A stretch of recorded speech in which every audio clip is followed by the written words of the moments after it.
नमस्कार. 8:30च्या बातमीपत्रात मी मंजिरी मराठे आपलं स्वागत करते. सुरुवातीला एक नजर ठळक बातम्यांवर.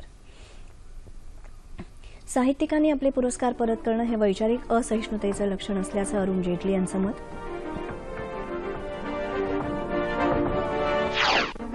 पाकिस्तानच्या कारवायांना सडेतोड उत्तर द्यायला भारत सक्षम असल्याची मनोहर पर्रिकर यांची ग्वाही. आपसात सतत कुरबुरी होत असल्या तरीही भाजपा शिवसेना एकत्रितपणे सत्तेत राहतील, शरद पवार यांचं प्रतिपादन. मध्य रेल्वेची 29 तर पश्चिम रेल्वेची 11 रेल्वे स्थानकं स्वच्छ करण्याची जबाबदारी उचलली काही सामाजिक संस्थांनी. आणि भारतरत्न डॉ. एपीजे अब्दुल कलाम यांच्या स्मृतिप्रित्यर्थ आज राज्यभर साजरा होणार वाचन प्रेरणा दिन. नमस्कार. आता सविस्तर वृत्त. सध्या अनेक साहित्यिक आपले पुरस्कार परत करत आहेत. हे वैचारिक असहिष्णुतेचं लक्षण असल्याचा आरोप केंद्रीय मंत्री अरुण जेटली यांनी केला आहे. ज्या साहित्यिकांनी पुरस्कार परत केले आहेत ते डाव्या विचारसरणीचे किंवा नेहरूवादी लेखक 1984 मध्ये उचललेल्या शीख विरोधी दंगलीच्या वेळी कुठे होते असा सवालही जेटली यांनी केला. या बहुतेक साहित्यिकांनी पंतप्रधान नरेंद्र मोदी यांच्याविरुद्ध मतप्रदर्शन केलं आहे. मोदी हे गुजरातचे मुख्यमंत्री होते तेव्हाही या लोकांनी त्यांच्यावर टीकाच केली होती असंही जेटली म्हणाले. फेसबुकवर केलेल्या निवेदनात जेटली यांनी हे मत मांडलं आहे.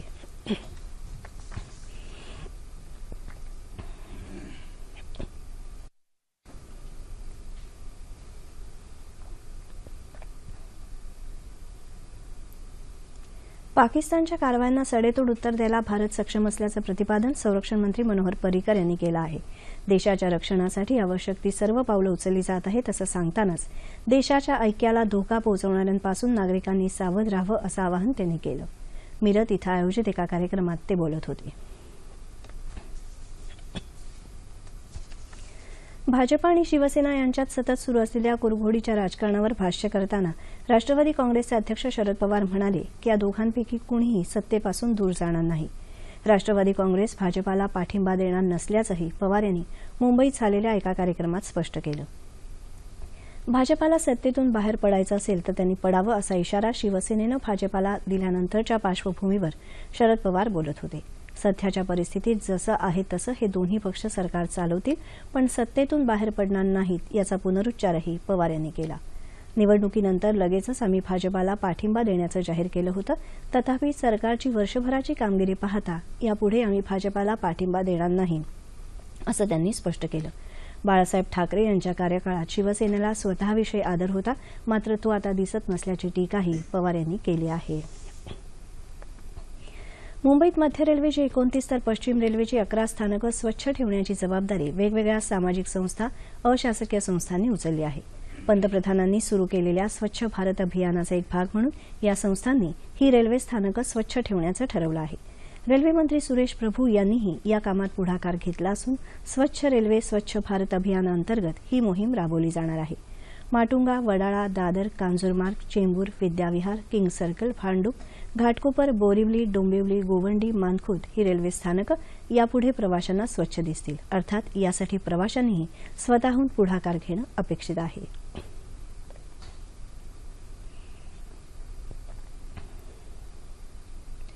डॉ. एपीजे अब्दुल कलाम यांची आज 84वी जयंती. या निमित्तानं हैदराबाद इथल्या क्षेपणास्त्र केंद्राचं डॉ. एपीजे अब्दुल कलाम केंद्र असं नामकरण करण्याचा कार्यक्रम आज होणार आहे. पंतप्रधान नरेंद्र मोदी, संरक्षण मंत्री मनोहर पर्रिकर यावेळी उपस्थित राहणार आहेत. डॉ. कलाम यांच्या पुतळ्याचं अनावरण तसंच त्यांच्या जीवनपटावर आधारित चित्र प्रदर्शनाचं उद्घाटनही पंतप्रधानांच्या हस्ते होणार आहे. भारतरत्न डॉ. एपीजे अब्दुल कलाम यांचा जन्मदिवस या निमित्तानं आज राज्यभरात वाचन प्रेरणा दिन साजरा होत आहे. या दिनाच्या निमित्तानं वाचन, संवाद, आत्मचरित्र, कथा यामधून पुस्तकांची नातं जोडण्यासाठी शाळा महाविद्यालयात डॉ. अब्दुल कलाम वाचन कट्टा स्थापन करण्यात येणार असून काही शाळांना पुस्तक पेटी भेट म्हणून देण्यात येणार आहे. एकमेकांना पुस्तकं भेट देऊन डॉ. कलाम यांना श्रद्धांजली वाहून आजचा दिवस साजरा करण्याचं आवाहन शिक्षण मंत्री विनोद तावडे यांनी केलं आहे. वाचन प्रेरणा दिनाच्या निमित्तानं विनोद तावडे मुंबईतल्या काही शाळांना भेट देऊन वाचन कट्ट्याचं उद्घाटन करून विद्यार्थ्यांशी संवाद साधणार आहेत. आधार बहुउद्देशीय ओळखपत्र नसलेली कोणतीही व्यक्ती सरकारी किंवा इतर सार्वजनिक लाभांपासून वंचित राहता कामा नये असं मत सर्वोच्च न्यायालयानं व्यक्त केलं आहे. सार्वजनिक वितरण व्यवस्था आणि स्वयंपाकाच्या गॅस सिलेंडरवरचं अनुदान वगळता आधार ओळखपत्र अनिवार्य न करता ते ऐच्छिक करण्याबाबत केंद्र सरकारनं केलेल्या याचिकेच्या सुनावणीच्या वेळी न्यायालयाच्या वरिष्ठ खंडपीठानं हे मत व्यक्त केलं आहे। या याचिकेवरची सुनावणी आजही चालू राहणार आहे।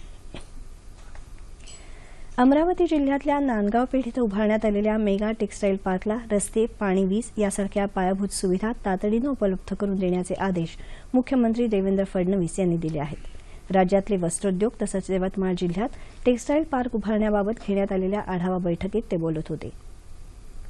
राज्यात कापूस इथं गिरणी हे धोरण केंद्रस्थानी ठेवण्यात आल्याचं मुख्यमंत्र्यांनी यावेळी सांगितलं। या धोरणानुसार जळगाव, यवतमाळ, औरंगाबाद, जालना, परभणी, नांदेड, अमरावती, बुलडाणा, बीड या कापूस उत्पादन जिल्ह्यांमध्ये मेगा टेक्सटाईल हबची स्थापना करण्याचा निर्णय शासनानं घेतल्याची माहिती त्यांनी दिली।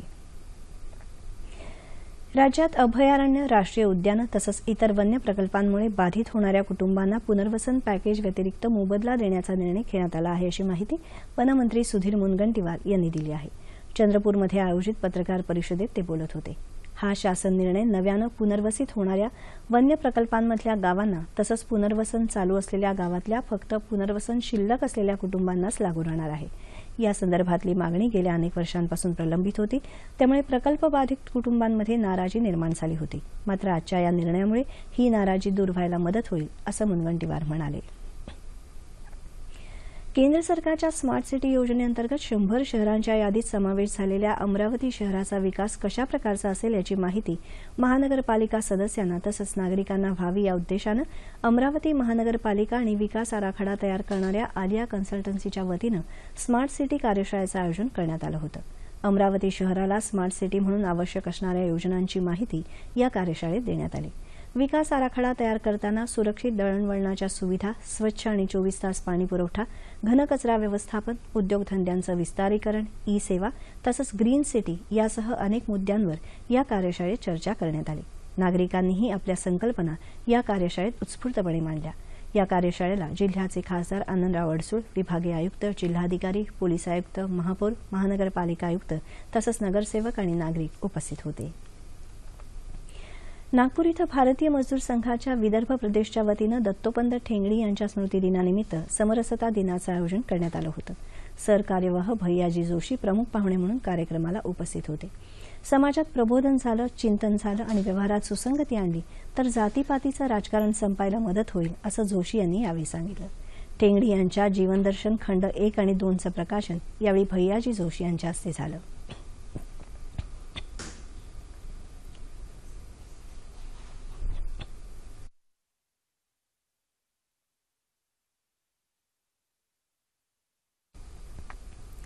धम्मचक्र प्रवर्तन दिनानिमित्त जत इथं भीम महोत्सव आयोजित करण्यात आला होता। महोत्सवाचं उद्घाटन आमदार विलासराव जगताप यांच्या हस्ते झालं।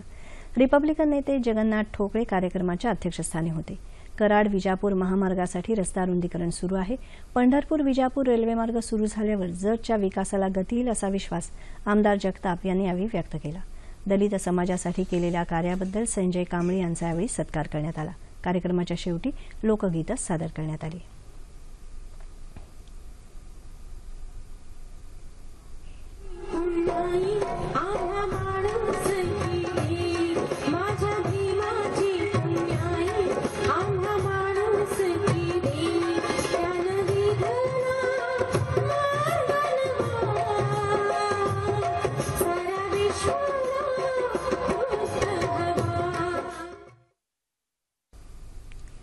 पेणच्या ग्रामीण भागात अशुद्ध पाण्याची समस्या भेडसावते आहे। त्यामुळे तब्बल 29 ग्रामपंचायत क्षेत्रातल्या 84 गावांमधल्या 1 लाख नागरिकांना आरोग्याच्या विविध समस्यांचा सामना करावा लागतो आहे।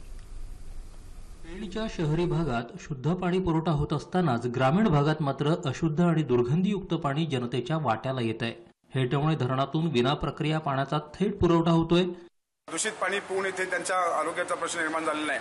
महिला आहेत, बालकं आहेत, सर्व तरुण मंडळी आहेत, सर्व भगिनी आहेत, त्यांना पाणी अत्यंत दूषित पाणी पुरवठा केल्यामुळं सर्व घराघरांमधून उकळलेलं पाणी नंतर मग हंड्यामध्ये साठवून नंतर ते पाणी दिलं जातं. जिथे हा 6 MLTचा आमचा अपुरा फिल्ट्रेशन प्लांट आहे, कमी कॅपॅसिटी असलेला, त्याऐवजी आम्ही 12 MLTचा फिल्ट्रेशन प्लांट नवीन तयार करतोय की जेणेकरून भविष्यात पेण शहरातल्या सर्व नागरिकांना पावसाळा असो, हिवाळा असो, उन्हाळा असो, जे पाणी पेण नगरपालिकेतर्फे मिळेल ते शुद्ध करून मिळाले जाईल. पेणमधल्या खारेपाट विभागासह जिते, हमरापूर, दादर आणि खारोशीपूर शेत या सर्वच विभागातले नागरिक पाणी प्रश्नानं त्रस्त झाले आहेत. पावसाळ्यात छपरावरचं पाणी साठवून त्याचा उपयोग केला. पाऊस नसल्यानं आता तर परिस्थिती आणखीच गंभीर झाल्याचं स्थानिक सांगतायत. आम्ही अगोदरच गरीब शेतकरी असून आम्ही शेतीभाती जात असतो. मुलांना जरी पाणी उकळून मागायचा गॅस संपवला तरी ते हंड्यामध्ये भरून ठेवलं तरी ते दुसऱ्या हंड्यातील पाणी पितो आणि त्यामुळे अतिसार, सर्दी, खोकला आणि ताप हे आजार होतात. पाणी शुद्ध करणारी यंत्रणा ग्रामीण भागात हवीच, त्याचा पुरवठा इथं व्हायला हवा अशी आग्रही मागणी आता जोर धरू लागली आहे. भारतीय विद्याभवन आणि डी.आर. नगरकर फाउंडेशनतर्फे देण्यात येणारा पुरस्कार यंदा ज्येष्ठ नाट्य चित्रपट अभिनेते डॉ. मोहन आगाशे यांना देण्यात आला. साहित्य, संगीत, सामाजिक संशोधन आणि क्रीडा क्षेत्रात उल्लेखनीय कार्य करणाऱ्या व्यक्तींना हा पुरस्कार देण्यात येतो. पुण्यात काल झालेल्या समारंभात ज्येष्ठ चित्रपट दिग्दर्शक डॉ. जब्बार पटेल यांच्या हस्ते डॉ. आगाशे यांना हा पुरस्कार प्रदान करण्यात आला. कार्यक्रमाच्या अध्यक्षस्थानी ज्येष्ठ उद्योगपती अरुण फिरोदिया होते. कला आणि शास्त्र या एकाच नाण्याच्या दोन बाजू आहेत. कुठल्याही क्षेत्रात केवळ ज्ञान असून उपयोग नसतो, तर त्याविषयीचं शास्त्र माहीत असावं लागतं, असं आगाशे यांनी सत्काराला उत्तर देताना सांगितलं. वैद्यकीय क्षेत्रात कार्यरत असताना नाटकानंच खऱ्या अर्थानं आनंद मिळवून दिला, असं ते म्हणाले. पुण्यातल्या बालेवाडी स्टेडियममध्ये होत असलेल्या राष्ट्रकुल भारोत्तोलन अजिंक्यपद स्पर्धेत काल भारतानं 4 सुवर्णपदकांची कमाई केली. ज्युनियर तसंच वरिष्ठ महिला 63 किलो वजनी गटात पूनम यादवनं 2 सुवर्णपदकं पटकावली. ज्युनियर पुरुष 81 किलो वजनी गटात राहुल रंगला व्यंकट यानं सुवर्णपदक मिळवलं, तर वरिष्ठ पुरुष 81 किलो वजनी गटात विकास ठाकूरनं एकूण 331 किलो वजन उचलून सुवर्णपदक पटकावलं. भारतात पहिल्यांदाच ही स्पर्धा होत असून या स्पर्धेत यंदा 23 देशातले 130 खेळाडू सहभागी झाले आहेत. इंदूर इथे झालेल्या दुसऱ्या एकदिवसीय क्रिकेट सामन्यात भारतानं दक्षिण आफ्रिकेवर 22 धावांनी शानदार मात केली. या विजयामुळे 5 सामन्यांच्या या मालिकेत भारतानं 1-1 अशी बरोबरी साधली आहे. अजिंक्य रहाणेची अर्धशतकी खेळी आणि कर्णधार महेंद्रसिंग धोनीच्या नाबाद 92 धावांच्या जोरावर भारतानं 247 धावांची मजल मारली होती. 248 धावांच्या माफक आव्हानाचा पाठलाग करताना आफ्रिकेनं दमदार सुरुवात केली.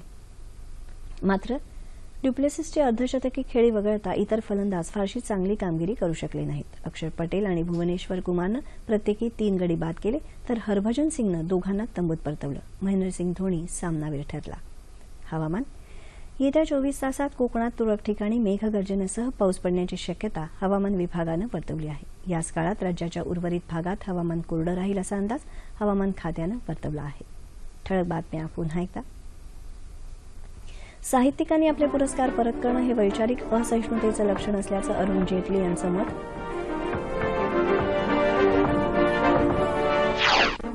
पाकिस्तानच्या कारवायांना सडेतोड उत्तर द्यायला भारत सक्षम असल्याची मनोहर पर्रिकर यांची ग्वाही. आपसात सतत कुरबुरी होत असल्या तरीही भाजपा शिवसेना एकत्रितपणे सत्तेत राहतील, शरद पवार यांचं प्रतिपादन. मध्य रेल्वेची 29 तर पश्चिम रेल्वेची 11 रेल्वे स्थानकं स्वच्छ करण्याची जबाबदारी उचलली काही सामाजिक संस्थांनी. आणि भारतरत्न डॉ. APJ अब्दुल कलाम यांच्या स्मृतीप्रित्यर्थ आज राज्यभर साजरा होणार वाचन प्रेरणा दिन. याबरोबरच हे बातमीपत्र संपलं. पुन्हा भेटूया दुपारी 2:30 वाजता सह्याद्री वाहिनीवर. नमस्कार.